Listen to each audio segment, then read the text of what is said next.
সরিষার তেল দিয়ে দিছি, মাছগুলো ভেজে নেব। বিসমিল্লাহ।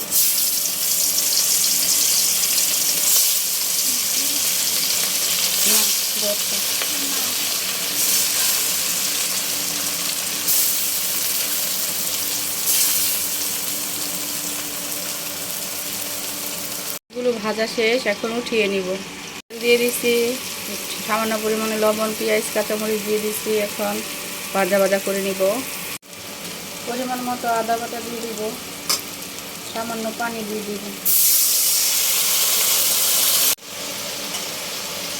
ধনিয়া গুঁড়া, হলুদের গুঁড়া, মরিচের গুঁড়া, ভালোভাবে কষিয়ে নেব। টাকাগুলো দিয়ে দিচ্ছি, এখন ভালোভাবে কষিয়ে নিব।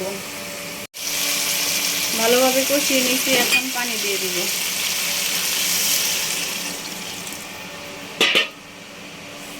রান্না করা শেষ, এখন নামিয়ে নিব।